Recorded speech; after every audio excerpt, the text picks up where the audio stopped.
Hello.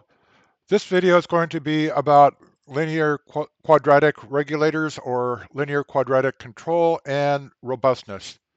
And what I want to do is start out with the plant that I'm going to be controlling. And this is a linearized or simplified version of a hydraulic actuator. You can see that it's a second order underdamped system that kind of simulates a mass between two springs, which is the oil on either side of the piston. The S here integrates velocity into position. This K is the gain. I'm going to assume that it's 10 millimeters per percent control output. So if I output 100%, I can do 1,000 millimeters per second or 1 meter per second. And this is the natural frequency in radians per second. And there's a formula for calculating the natural frequency for a hydraulic cylinder. But also you can find these parameters by doing a system identification, which is the way I normally do it. So the controller, if I'm going to just use a normal PID, is going to be it's going to have an integrator, proportional gain, second derivative or derivative gain, and a second derivative gain. And you can see that the linear quadratic regulator will generate these gains instead of using pole placement in this video. This is the closed loop transfer function. Uh, and then if I simplify it, it turns into this. So this is the closed loop transfer function. This is the characteristic equation in the denominator. For this simulator or simulation, I'm going to assume that we're going 10 millimeters per second per percent control. And the natural frequency is 10 hertz, which is kind of low, but I want to make it low because it's easy to control something that's has a natural frequency at 50 hertz. But 10 hertz is a little bit more difficult. And then also the actuator damping factor is going to be 0.1. In reality, this is typically about 0.3 to 0.4 on a normal hydraulic system, but I have a system in my lab where I have it designed so it's rolling on rails, so the damping factor is very low, and it's 0.06. So it's possible to get damping factors down this low. Now what I'm going to do is calculate the LQR gains. I'm going to start out in the continuous domain. These are setting up the transition matrix and the coupling matrix, and given the values that I've assigned to natural frequency and damping factor, these are the values. And I'm going to be updating every millisecond, and I have I as a 4x4 identity matrix. So now I'm going to convert this over to the digital domain. And CAD does not have a nice C to D function like MATLAB, so I have to use the exponential matrix explanation here. And one of the things that you have to do with an LQR is choose the weighting functions. And this is the weighting function for the integrator error, proportional error, the time, and the time squared. And the reason why I have it weighted this way is because the gains in the PID are weighted this way. So, for instance, if you, in the formula for calculating out the integrator term, you take Ki and you multiply it by T. Well, I'm going to multiply it by the inverse of T. And then for the second derivative gain, you got to divide it by the time squared. And so I'm multiplying it by the time squared here. And that works out pretty well. And then you can see I've tried different weightings over here. And then I've also tried comparing them with my formulas for calculating out the PID gains using the pole placement and placing the 4 poles at minus lambda. But here I've got the LQR here. Again, MathCAD does not have a function for this. So I got this from a book that was supposedly written in MATLAB. Digital Control Systems and Analysis and Design by Phillips and Nagel. And so my calculated gains are here. And I have a way of simulating errors, and I'm not going to show that yet, but this is really the heart of the program because this is where I'm going to simulate the robustness. But right now I want to simulate the system without errors so you can see how it works. So again, this is the controller gain, damping factor, and natural frequency. I'm going to be using a motion generator. I'm going to assume that I got a move distance and a move time. See, I don't have them listed right here, but anyway, the maximum velocity is 750 millimeters per second, and the maximum acceleration is 5,625 millimeters per second squared, or 5.625 meters per second squared. And the reason why I have this is the formula for calculating the average or the max move time. This part here is the formula for calculating out the average acceleration, but I multiply it by 3/2 because when you're using a fifth order polynomial, the peak acceleration is 1.5 times the average. So now I'm going to do the simulation. I like to use Runge-Kutta and differential equations. I could use state space, but um, in this case, I'm using uh, Runge-Kutta, and this is calculating out the jerk here. This is the target position, velocity, acceleration, and jerk. This is the actual here, but this is calculating out the jerk, and this is calculating out the errors, the control output. And what happens is that I end up integrating the jerk to get the acceleration, velocity, and position. And I also have this formula here gets the rate of change in the control output. Oftentimes in a PID, you'll see the control output is equal to the control output plus some differential term. Well, this is the differential term, and I'm letting the Runge-Kutta integrate that. So I'm going to simulate based on my move time. Let's see, I got move time is, let's see, that's about 7 seconds. And my Runge-Kutta, and I'm not very fancy with the Runge-Kutta. I know there's um, many different ways of integrating that are probably more accurate, but since in a real application, you never have more than about 3 digits of precision if you're lucky. So Runge-Kutta fixed is simple, and it's easy to restart if you ever hit a boundary. So this is the first part of, oh, that's from another program. This is the the results of the differential equations, but only the first part of it because it should be about 7,000 entries long. And here you can see the results of the LQR and the gains that it calculated.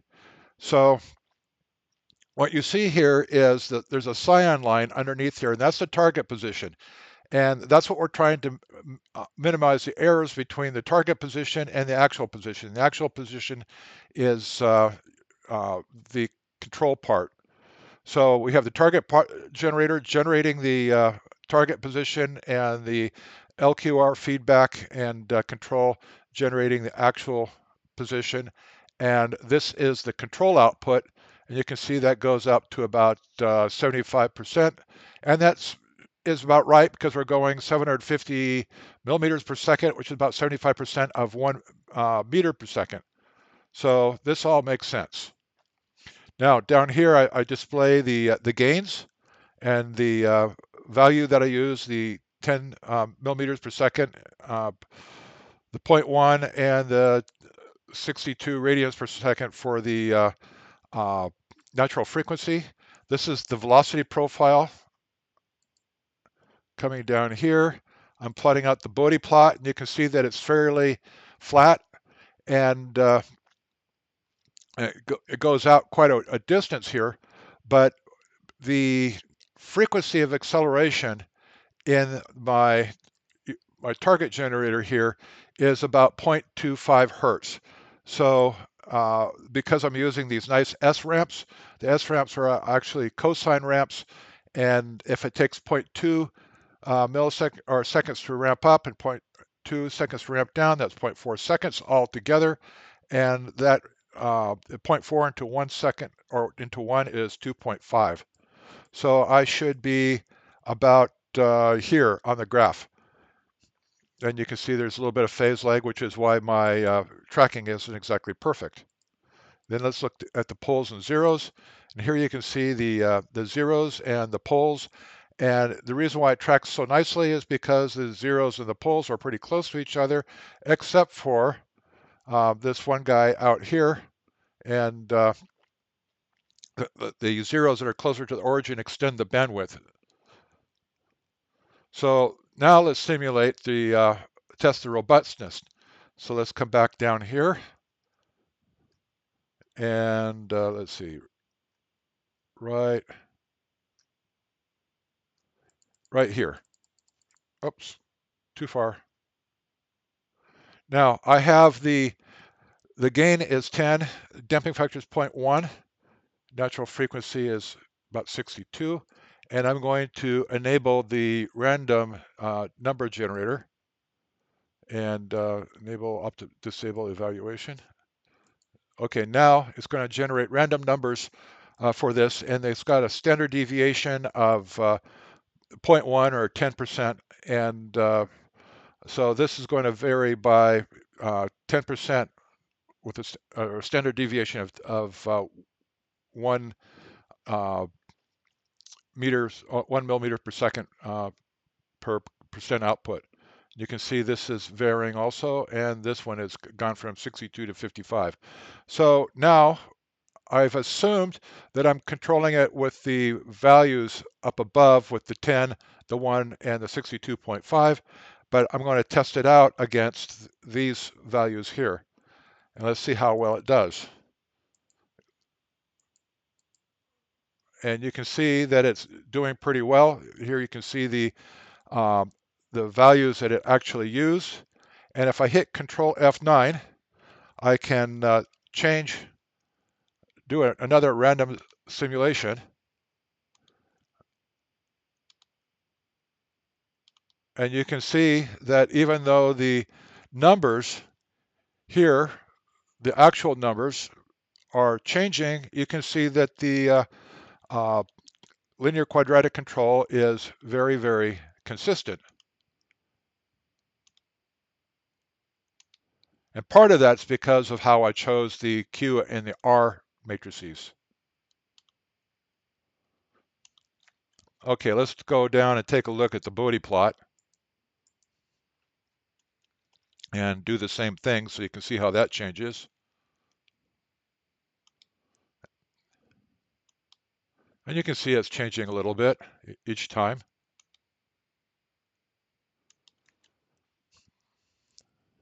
And then if I come on down, I can go to the pole zero plot. And what's interesting is that the poles move around, but not the zeros.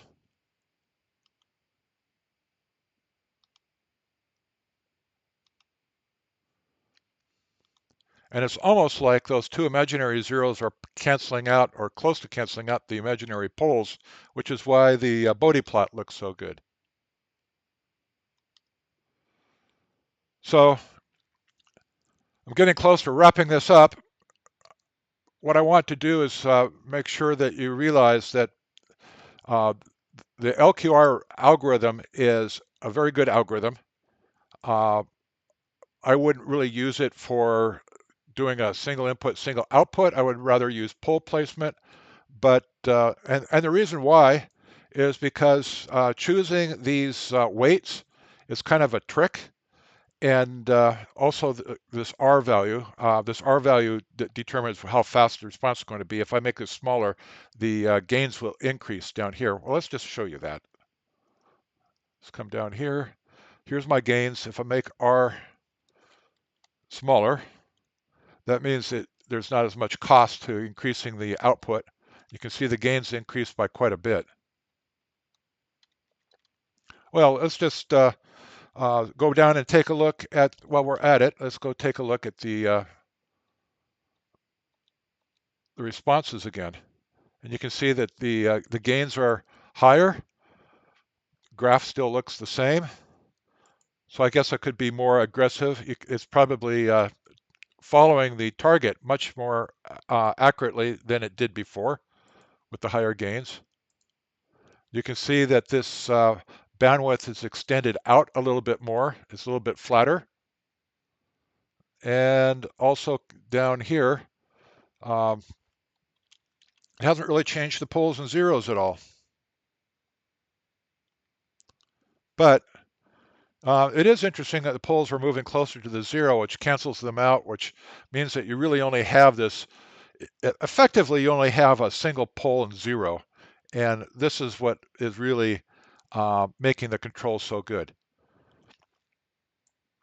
So I just want to assure you that linear quadratic control is stable. But again, it depends upon how you choose these numbers. And the thing about it is that if you have engineers together and they're trying to pick numbers for the weights, they'll probably never agree. You can see that I've tried different weights. By the way, this is for a three real poles, and this is over here, butter, or this is what I'm actually using. And then down here, this is overdamped 4 poles, and this is the Butterworth 4 poles, and this is the integrated time absolute 4 poles. So I've tried different weights. Um, this one that I'm using seems to work as well as any of the others. So that concludes my video. I hope you like it. Give it a like if you can. Thank you.